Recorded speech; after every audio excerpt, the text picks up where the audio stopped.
In the forgotten hollows of the Smoky Mountains, where mornings rose slowly and silence clung to the air like the fog that draped the trees, lived a solitary man named Ethan. His home was an old wooden cabin, worn by time and nestled among towering trees and trails nearly swallowed by the forest. Since losing his loyal companion, a dog who'd been by his side for over a decade, Ethan had withdrawn into the stillness of nature. The cabin smelled of firewood, dried herbs, and the subtle aroma of freshly brewed coffee that lingered in the air every morning. The walls, adorned with old photographs in simple frames, told stories of a previous life. Smiling faces, distant landscapes, moments frozen in time that Ethan occasionally observed with a contemplative gaze that never fully revealed what he felt. Each morning followed the same ritual. With a steaming cup between his hands, he would sit on the creaking porch and watch the world in its purest form. Dew sliding off leaves, birds finding their first notes of the day, and wind weaving stories through the branches. The sounds of the forest had become his music, the rhythm that marked his days with a reliability more trustworthy than any clock. Ethan was a carpenter, a craftsman whose rough, calloused hands transformed wood into small works of art that rarely anyone besides himself appreciated. His workshop, attached to the cabin, was a sanctuary of sawdust, meticulously organized tools, and unfinished projects that patiently waited for his attention.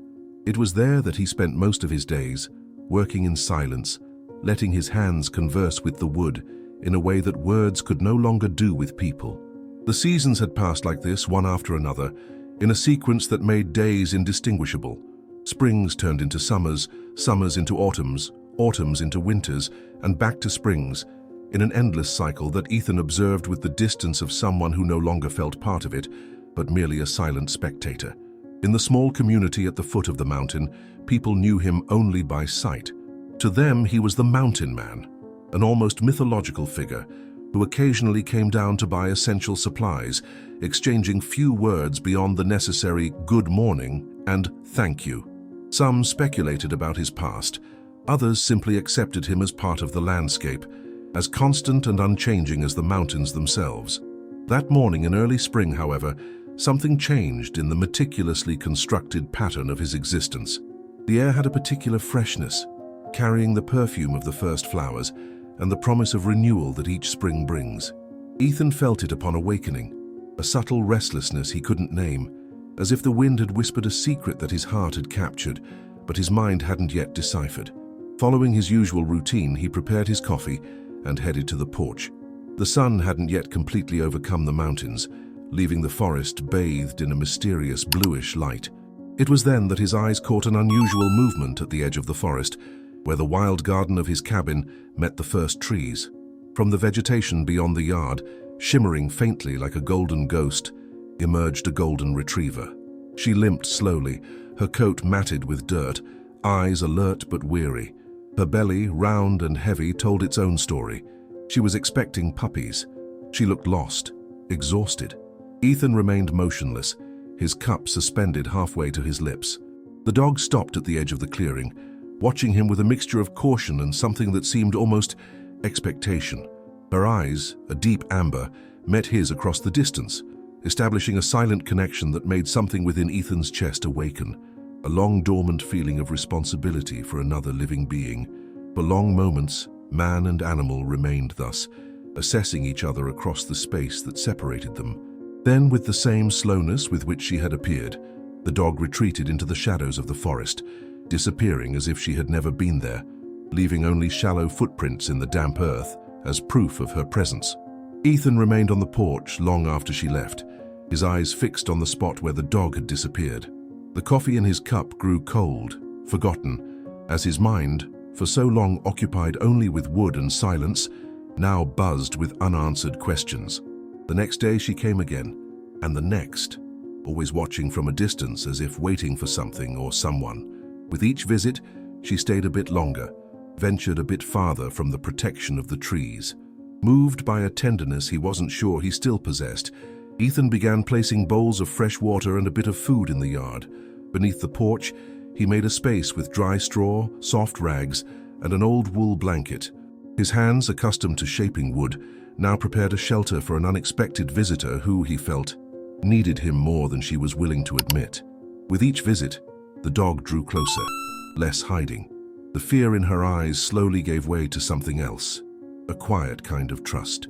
Ethan began to talk to her, his voice hoarse from disuse finding its way back into the world. "It's okay," he would say softly, sitting on the porch steps while she ate, maintaining a respectful distance. "You're safe here." The words seemed inadequate after so much silence, but the dog would raise her eyes at the sound of his voice, her ears moving slightly forward, as if she understood him. And perhaps she did, thought Ethan. Not the words themselves, but the intention behind them, the promise of safety, of a place to rest. At night in his bed, Ethan found himself thinking about the dog, where she slept, if she was protected from the rain that had started to fall, if her owner was somewhere looking for her. The idea that someone might be missing her generated a complex feeling in his chest, a mixture of hope for reunion and a reluctant selfishness that wished she would continue needing him. The rain pattered gently on the roof, lulling him into a restless sleep. In the brief moment between wakefulness and dreams, he realized that for the first time in years, his last thoughts before sleeping weren't of wood, tools, or projects. They were of amber eyes watching him across a clearing, and of a fragile trust beginning to bloom between two beings that loneliness had marked in different but equally profound ways. 10 days after her first appearance, something extraordinary happened. Ethan was on his porch drinking his morning coffee when the golden retriever emerged from the forest earlier than usual. This time, instead of stopping at her customary spot at the edge of the clearing, she continued walking, slowly, cautiously, but deliberately, straight toward him. Ethan held his breath, afraid that any movement might break the spell.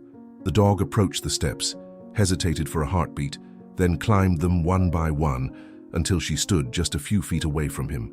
Her eyes, those incredible amber eyes that had first captured his attention, looked directly into his with an intelligence that seemed to transcend the barriers between species.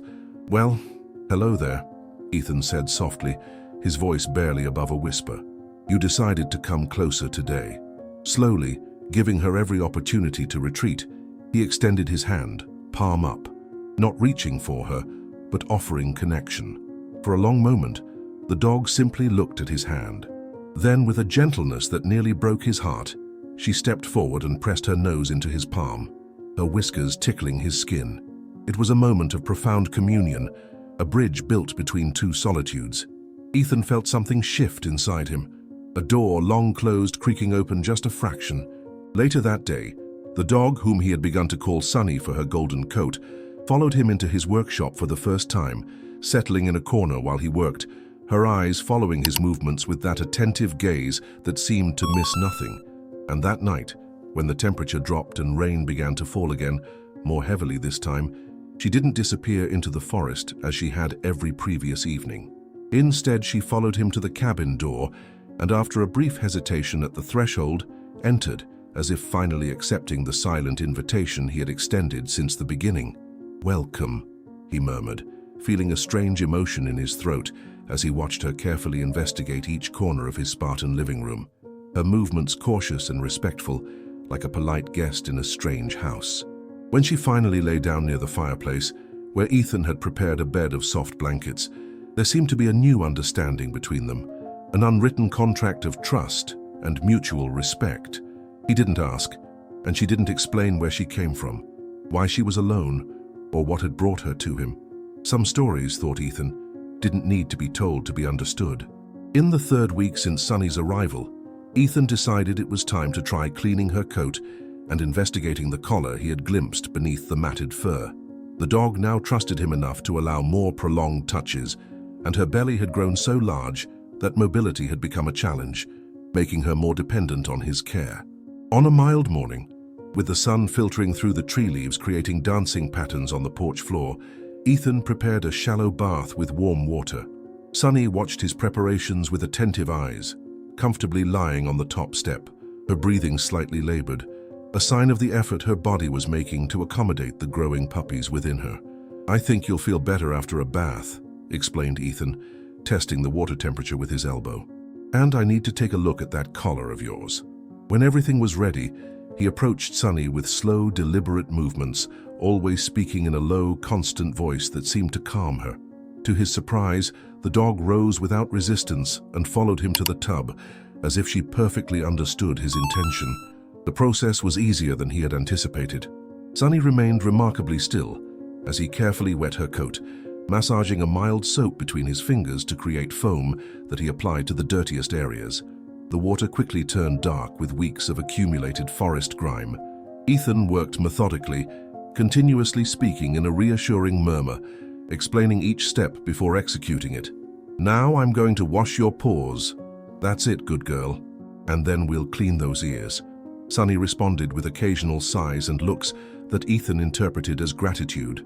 There was a dignity about her, even in that state of vulnerability, a graceful acceptance of the offered help that touched something deep within him. As the dirt came loose, it revealed a coat of rich, luminous gold that shone under the morning sun. Ethan was impressed by the transformation. Beneath the layer of mud and forest debris, Sunny was absolutely magnificent, a pure specimen of her breed, obviously well cared for before her mysterious journey to his cabin. "Look at you," he murmured admiringly, as he gently dried her with a soft towel. "Someone must be missing you terribly." It was during this process that he finally managed to properly examine the identification tag hanging from her collar. Cleaning it with his thumb, he revealed the engraved name and a phone number. "Bella," he read aloud, testing the name. The dog immediately raised her head, her amber eyes fixed on his with a new spark of recognition. "That's your name, isn't it? Bella." She wagged her tail slightly, a silent confirmation that made Ethan's heart tighten. Bella, a name that spoke of beauty and warmth, perfectly suited to the noble creature before him. Sunny had been a temporary name, an affectionate designation from a stranger who didn't know her true identity.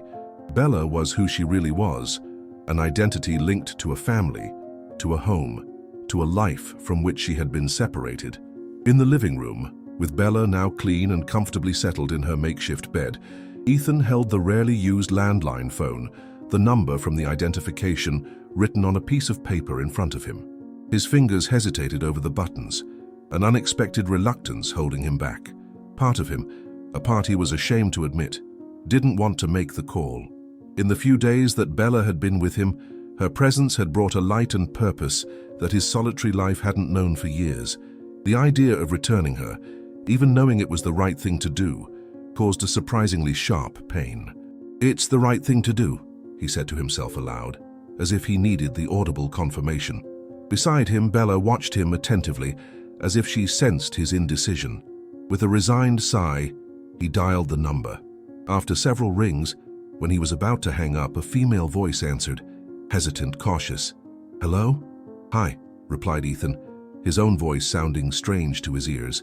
"My name is Ethan Miller. I found a dog, a golden retriever named Bella." The silence on the other end of the line was momentary, soon broken by an exclamation of surprise and emotion so pure that it made Ethan's throat tighten. "Bella? Our Bella? Oh my God! Where? How is she? Is she okay?"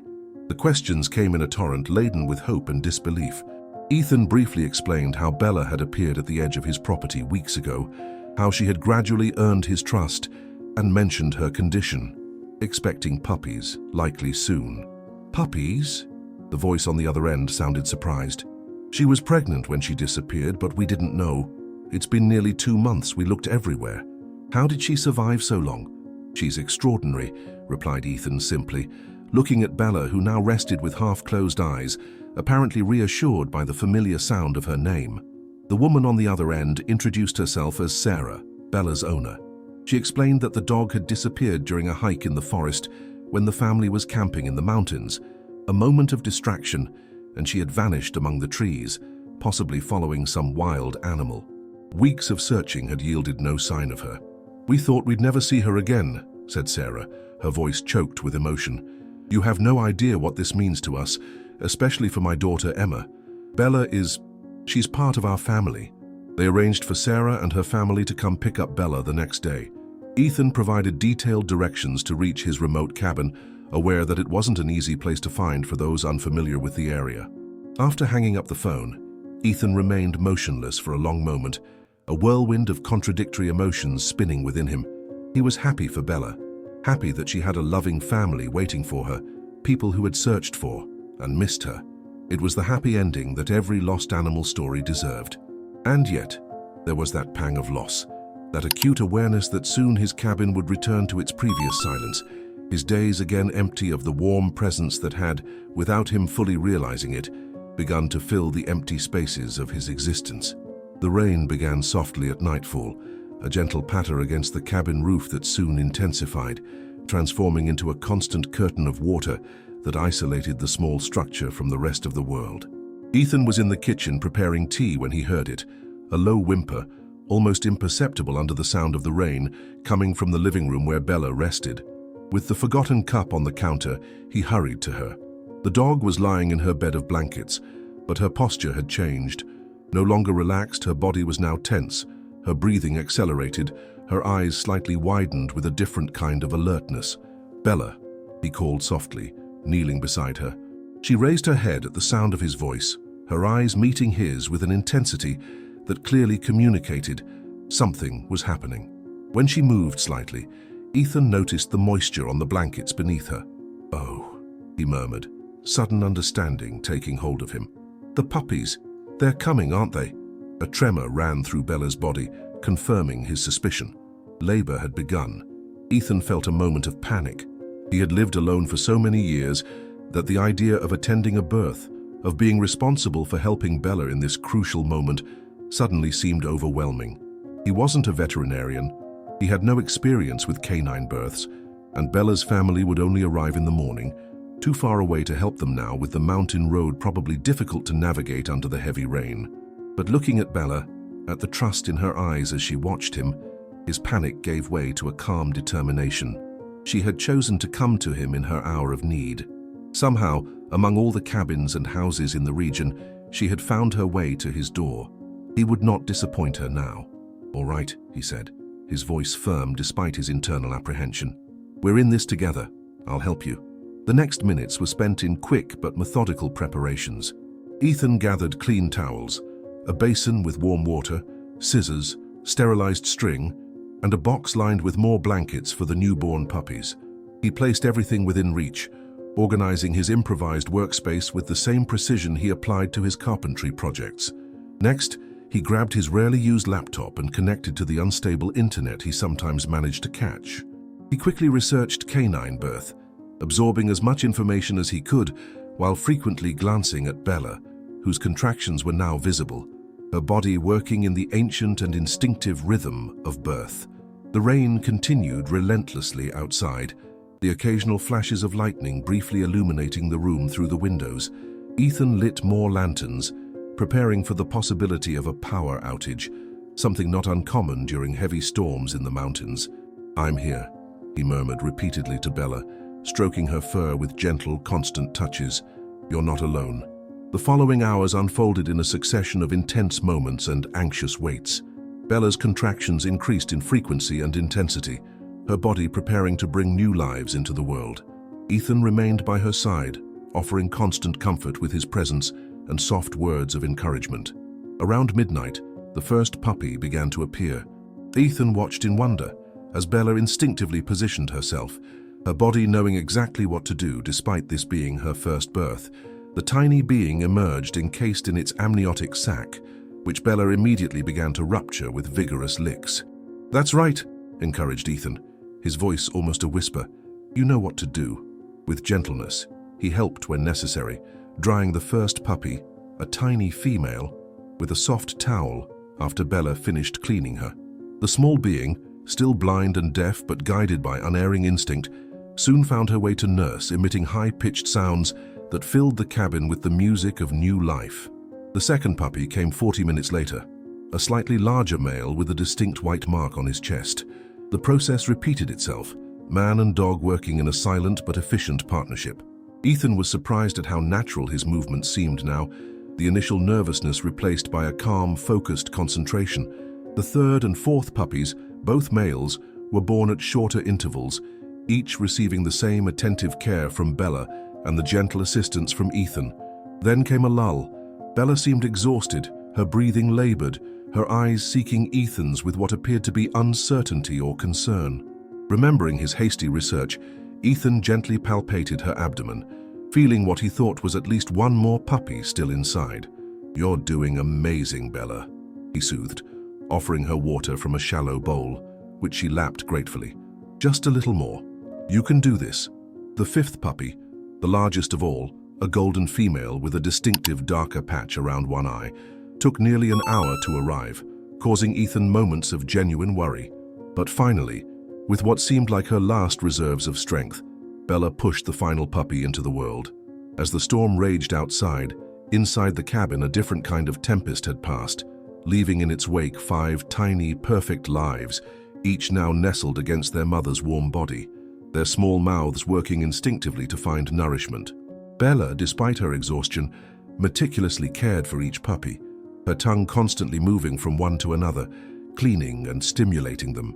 Ethan sat back on his heels, suddenly aware of the ache in his knees from hours kneeling on the hard floor, but too filled with wonder to care. He had witnessed something profound, a miracle of nature that few people ever got to see up close, and more than that, he had been part of it, had helped bring these new lives safely into the world. Looking at Bella, at her eyes now half closed with exhaustion but also what he could only interpret as contentment, Ethan felt a surge of emotion so strong it nearly overwhelmed him. This dog, this extraordinary creature who had appeared in his life just weeks ago, had trusted him with her most vulnerable moment, had allowed him to be part of this most intimate and powerful experience. "Thank you," he whispered, gently stroking her head, careful not to disturb the nursing puppies. "Thank you for trusting me." Outside, the storm was finally beginning to subside, the rain softening to a gentle drizzle. Dawn was still hours away, but in the warm glow of the lanterns, Ethan could see every detail of the new family before him. Bella's golden coat, now damp with the exertion of birth. The 5 tiny bodies, still wet and wrinkled but perfect in every way. The small movements of paws and muzzles as the puppies nestled closer to their mother's warmth. He made sure they were all comfortable, refreshed Bella's water bowl, and finally allowed himself to sink into the armchair adjacent to her bed. He wouldn't leave them, not even to go to his own bed. Tonight, he would stand guard over this miracle that had unfolded in his living room.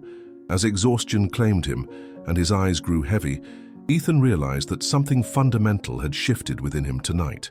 The walls he had built around his heart, the solitude he had embraced as protection, they had been breached by a golden dog and her 5 puppies, by the raw and honest beauty of birth and new life. Tomorrow, Bella's family would come, and she would return to her rightful home, but nothing would ever be the same again. And as he drifted into sleep, lulled by the soft sounds of the puppies nursing and Bella's steady breathing, Ethan knew that the isolation he had cultivated for so long had been forever disrupted. Ethan was awakened by the soft light of dawn filtering through the windows and the gentle sounds of puppies stirring. He blinked, momentarily disoriented, before remembering the events of the night. Looking over at Bella's bed, he saw her watching him, her eyes alert despite the exhaustion that must still be coursing through her body. The 5 puppies were nestled against her, small golden bundles of new life. "Good morning," he said softly, stretching his stiff limbs. "You did it, Bella, they're beautiful." Rising from the armchair, he knelt beside the makeshift bed, carefully inspecting each puppy. All 5 were nursing vigorously, their tiny bodies already looking stronger than just hours before. Bella watched his examination with trusting eyes, occasionally licking his hand when it came near her face, a gesture of affection and gratitude that touched him deeply. After making sure Bella had fresh water and offering her some food which she accepted eagerly, Ethan went to prepare himself for the day ahead. As he washed his face in the cold water of his bathroom sink, he caught his reflection in the mirror and was surprised by what he saw. There was a light in his eyes that hadn't been there before, a softness around his mouth that years of solitude had erased. One night of helping bring new life into the world had somehow changed him in ways he was only beginning to understand. The morning passed in a peaceful rhythm of caring for Bella and her puppies, making sure they were comfortable, and occasionally sitting beside them, simply watching the miracle of this new family. Ethan found himself talking more than he had in years, describing to Bella what he saw in each puppy, giving them temporary names based on their appearances or behaviors. "This one," he said, gently touching the puppy with the distinctive dark patch around one eye, "I think I'll call her Patch. And this little guy," gesturing to the smallest male who seemed always to be pushing his siblings aside to get the best nursing spot, "he's definitely a fighter. Bella watched him with those intelligent eyes, her tail occasionally thumping against the blankets as if approving his choices. It was in these quiet moments of connection that Ethan realized how much his life had changed in just a few weeks. From complete isolation, he had been thrust into this intimate bond with Bella, and by extension, with the new lives she had brought into the world. But these reflections were interrupted by the sound of tires on gravel, a car approaching his cabin. Bella's ears perked up at the noise, her body tensing slightly. Ethan felt a similar tension, a reluctance that he tried to push aside. This was what was best for Bella and her puppies. They needed a proper home, a family, the care that only those who truly knew her could provide. Rising, he went to the door and stepped onto the porch just as a blue SUV pulled into his driveway. The vehicle had barely stopped before the passenger door flew open and a woman stepped out, her movements urgent and filled with emotion. She was followed by a man from the driver's side, and from the back seat a teenage girl whose face seemed frozen between hope and disbelief. "Mr. Miller," called the woman. "Sarah," he presumed. "We're the Johnsons. We spoke on the phone about Bella?" Ethan nodded, suddenly finding it difficult to speak. He gestured toward the door of the cabin. "She's inside, with her puppies." "Puppies?" The teenage girl's voice was soft with wonder. "They were born?" "Last night," confirmed Ethan. 5 of them, all healthy. He led them into the cabin, feeling strangely like an intruder in his own home, as the family rushed past him toward the living room, where Bella lay with her newborns. There was a moment of profound silence as the 3 visitors took in the scene before them, Bella clean and resting comfortably, surrounded by her 5 tiny puppies. Then Bella raised her head, her eyes finding the newcomers. Her tail began to wag, slowly at first, then with increasing vigor, thumping joyfully against the blankets. A sound escaped her throat, part whimper, part bark of recognition and joy. "Bella!" The teenage girl, Emma, Ethan guessed, fell to her knees beside the bed, tears streaming down her face. "Oh, Bella, we thought we'd lost you forever." The reunion that followed was emotional in a way that made Ethan step back, giving the family space for their private moment of joy. Bella seemed beside herself with happiness, trying to greet each family member while still being careful of her puppies.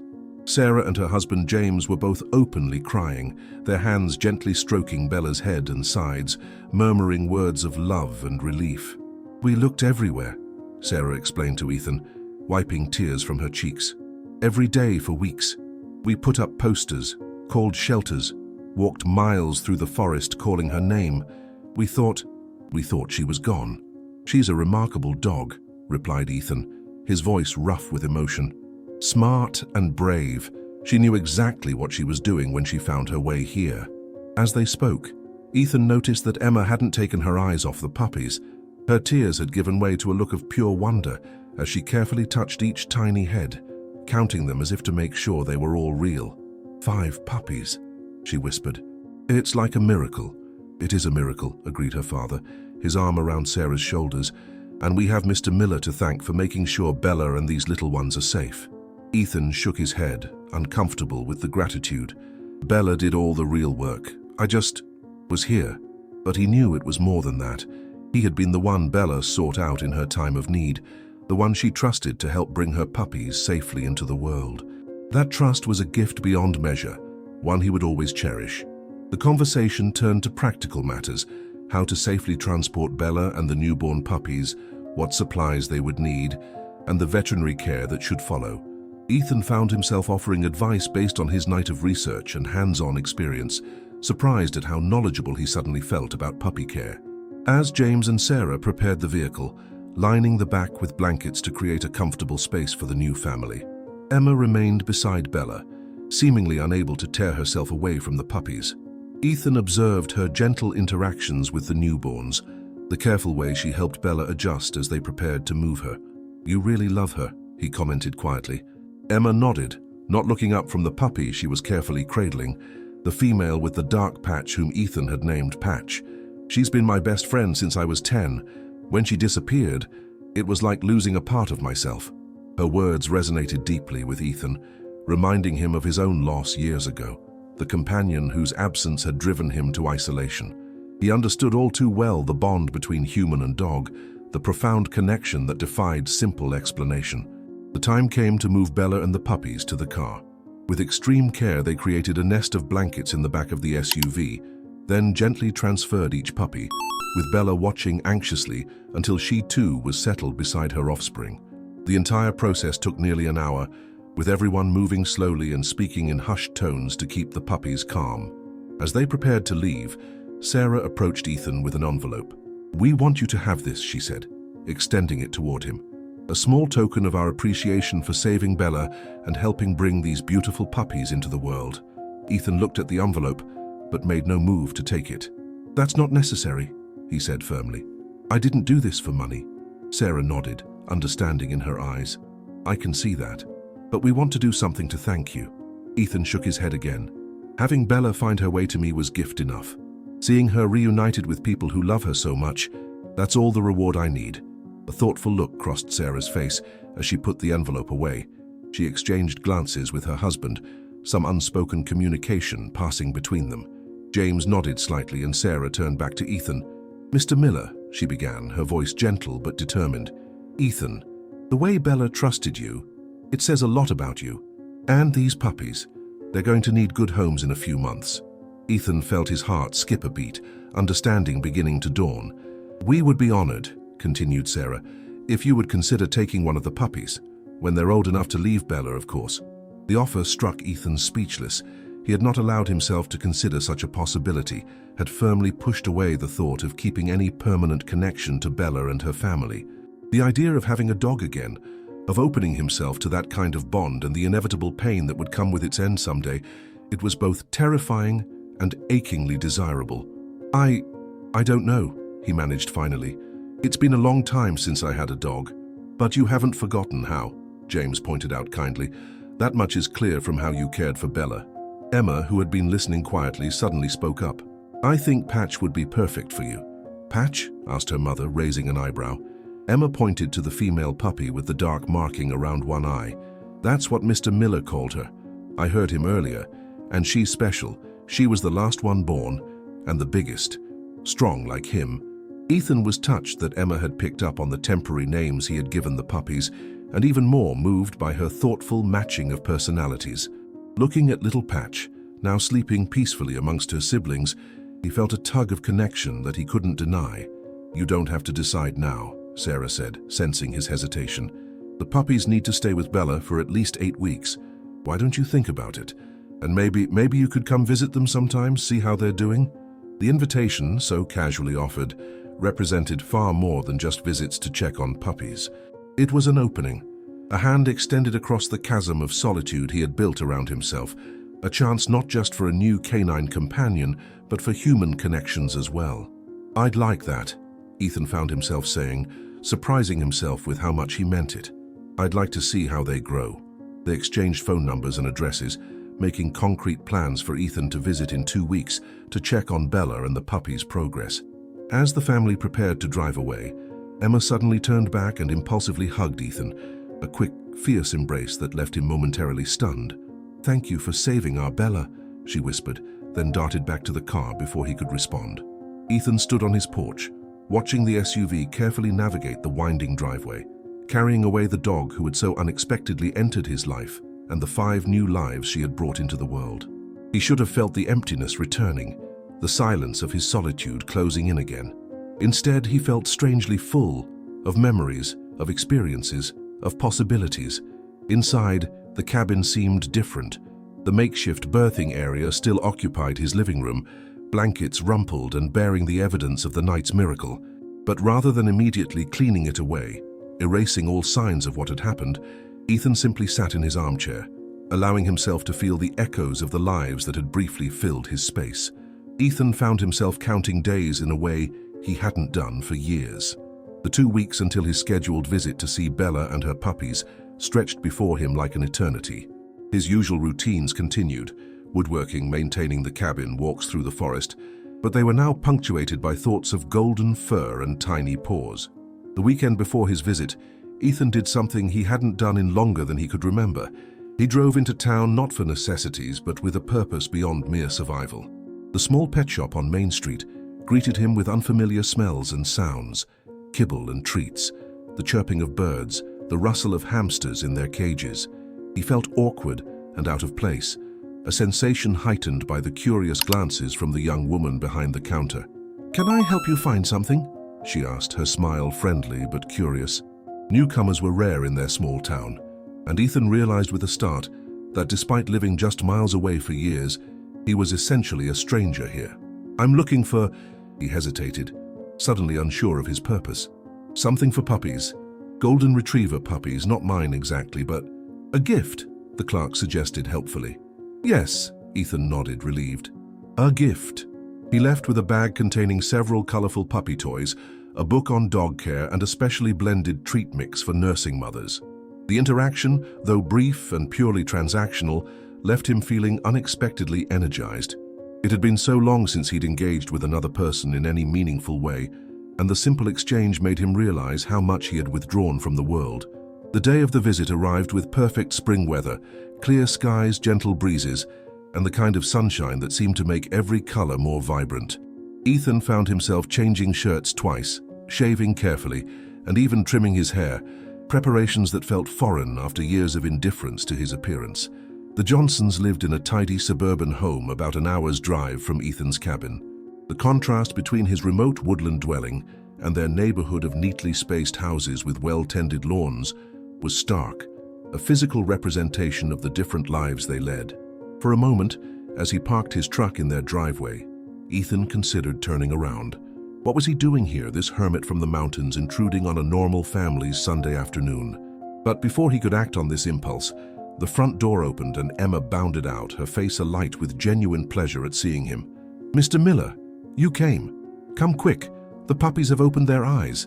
Her enthusiasm was irresistible. Ethan found himself being ushered inside, his awkwardness momentarily forgotten in the excitement of this developmental milestone. The Johnsons' home was warm and lived in, family photos covering the walls, comfortable furniture arranged for conversation rather than appearance. It was everything his cabin was not, full of light, noise, and the evidence of shared lives. In the family room, a large pen had been set up, lined with blankets and puppy pads. Inside, Bella lay on her side, the 5 puppies now noticeably larger than they had been 2 weeks ago, their bodies plumper, their movements more coordinated. She raised her head at Ethan's approach, her tail immediately beginning a rhythmic thump against the blankets in recognition. "She remembers you," said Sarah, who had followed them into the room. "She's been a wonderful mother. The vet says they're all perfectly healthy." Ethan knelt beside the pen, holding out his hand for Bella to sniff. Though it seemed unnecessary, she clearly remembered him, her eyes warm with what he could only interpret as affection. After greeting her, he turned his attention to the puppies, marveling at how much they had grown. "They opened their eyes just 3 days ago," explained Emma, kneeling beside him. "And look, Patch's eyes are different colors." She carefully lifted the female puppy with the dark marking, turning her so Ethan could see.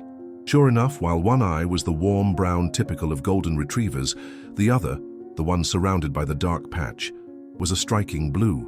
"Heterochromia," said James, joining them. "The vet says it's unusual but not harmful, makes her special." Patch squirmed in Emma's hands, her tiny paws paddling the air.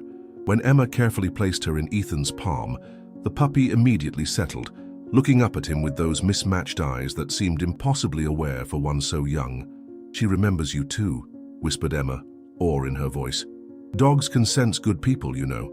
Ethan wasn't sure about that, but he couldn't deny the connection he felt to this tiny creature. Holding her, feeling the warm weight of her in his hands, awakened emotions he had long suppressed: tenderness, protectiveness, and a profound sense of wonder at the miracle of life. The afternoon passed in a blur of conversation, coffee, and puppies. The Johnsons were easy to talk to, never pushing when Ethan fell silent, genuinely interested in his woodworking when he briefly mentioned it. To his surprise, they showed him photos of Bella as a puppy and shared stories of her life with them: her first Christmas, her adventures at the lake, her gentle patience with Emma during a long illness several years before. "She's always been special," said Sarah, watching as Bella nursed her puppies. "Not just a pet, but part of who we are as a family." As the day waned and it was time for Ethan to leave, the question that had been hovering unspoken finally surfaced. It was James who brought it up, his manner direct but kind. "Have you thought about what Sarah mentioned, about taking one of the puppies when they're old enough?" Ethan had thought of little else for 2 weeks. The idea had taken root in his mind, growing from a terrifying possibility to something he actively longed for. Yet the old fears remained, of attachment, of inevitable loss, of opening himself to the kind of pain that had driven him to isolation in the first place. "I have," he admitted, "but I'm not sure it's the right thing. For the puppy, I mean. My place is remote. I live alone. A dog like this, they're bred for family life, for companionship. Dogs adapt," said James simply. "They're remarkably resilient, and they need just one good human to bond with. The rest is details." Emma, who had been uncharacteristically quiet during this exchange, suddenly spoke up. "Patch chose you," she said with the absolute certainty only teenagers can muster. "I saw it that first day and I see it today. She belongs with you." Her words, spoken with such conviction, cut through Ethan's doubts like a knife through butter. Looking down at Patch, now sleeping peacefully in the crook of his arm where she had settled after their play session, he felt a clarity that had been absent for too long. "Yes," he said finally. "If you're sure, I'd like to give her a home." The smile that broke across Emma's face was like sunshine after rain. "I knew it. I'm going to visit her all the time, you know. If that's okay." The implication that this connection would continue, that his acceptance of Patch meant accepting ongoing human relationships as well, didn't escape Ethan. Strangely, the thought didn't fill him with the dread he might have expected. Instead, he found himself nodding, even smiling slightly. "That would be fine," he said. "She'd like that, I think." As he drove home that evening, the spring sunset painting the sky in shades of gold and pink that rivaled Bella's coat, Ethan realized that something fundamental had shifted within him. The walls he had built around his heart, intended to protect him from pain, had also kept out joy, connection, and the simple warmth of shared experience. Bella's unexpected arrival in his life, and now the promise of Patch's companionship, had created cracks in those walls, cracks through which light was beginning to filter once again. The 6 weeks that followed passed in a flurry of activity that would have been unrecognizable to the Ethan of just months before. His cabin, once a shrine to solitude, was slowly transforming.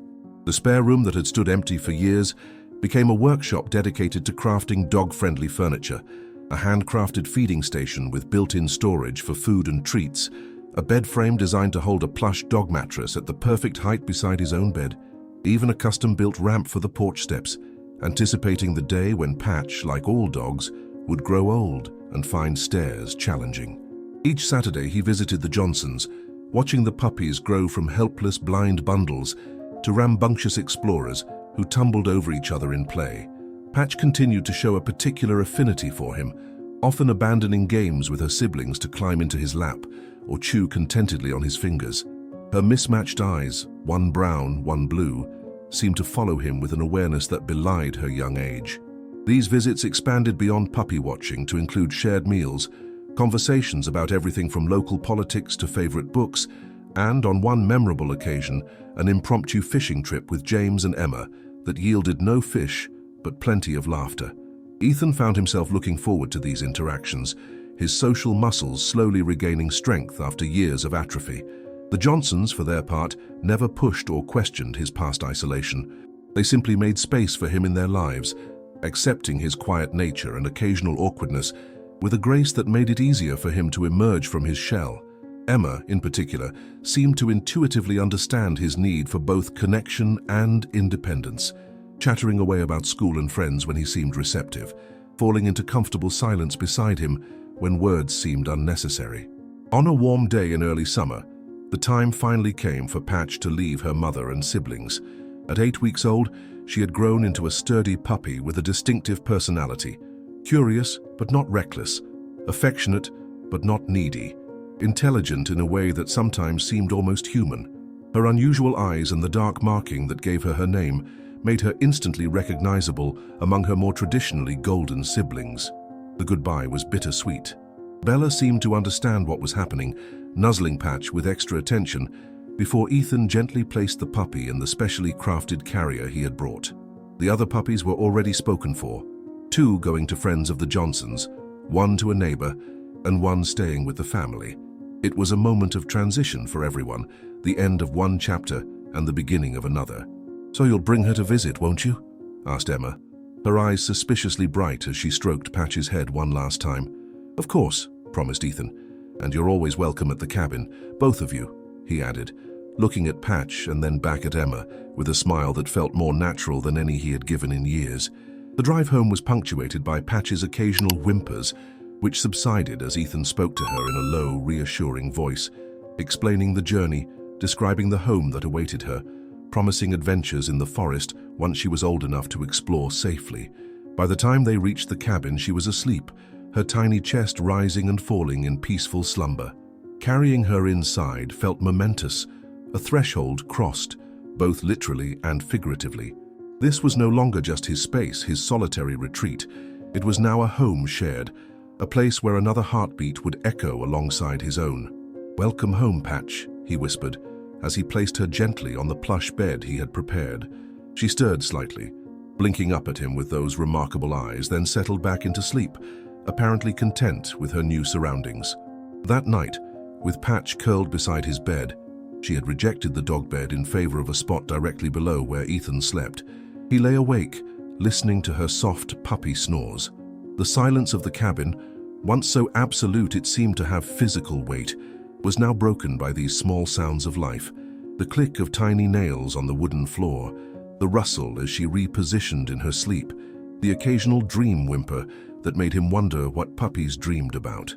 He thought about the strange path that had led him here, how Bella, lost and pregnant, had somehow found her way to his door among all the possible destinations in the vast forest, how her trust had cracked open the shell he had built around himself, how helping her bring new life into the world had in turn breathed new life into him. Tomorrow, there would be the practicalities of puppy ownership to navigate, training, schedules, the inevitable accidents and chewed furniture.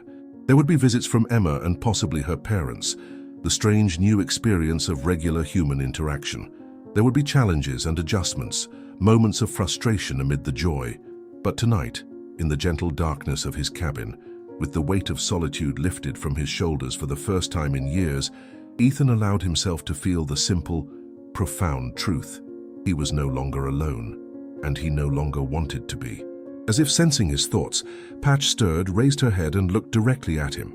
In her mismatched eyes, he saw not just companionship but a promise of adventures shared, of quiet evenings by the fire, of a bond that would grow and deepen with each passing day, of a life no longer defined by what he had lost, but by what he had found. With a contented sigh, Ethan closed his eyes, surrendering to sleep with a peace he hadn't known in years. Outside, the forest continued its nighttime symphony, the whisper of wind through leaves, the occasional call of an owl, the distant rustle of nocturnal creatures. Inside, man and puppy slept, two lives now intertwined in a story just beginning. In helping Bella give birth, Ethan had done more than bring new lives into the world. He had, without realizing it, given birth to something within himself, a renewed capacity for connection, for joy, for the messy, complicated, beautiful business of living not in isolation, but in relationship with others. And in that rebirth, he had found what he hadn't even known he was seeking, not just a companion, but a path back to himself, to the man he had been before loss had driven him into the shadows. A path illuminated not by grand gestures or dramatic declarations, but by the simple, powerful light of compassion, offered first to a lost dog in need, and then finally to himself. My friends, we've come to the end of the story. Did you like it? What lesson can you bring to life from this story? Leave it here in the comments. Leave your like, subscribe to the channel, and watch this video that's playing on your screen. This story will impact you. See you next time.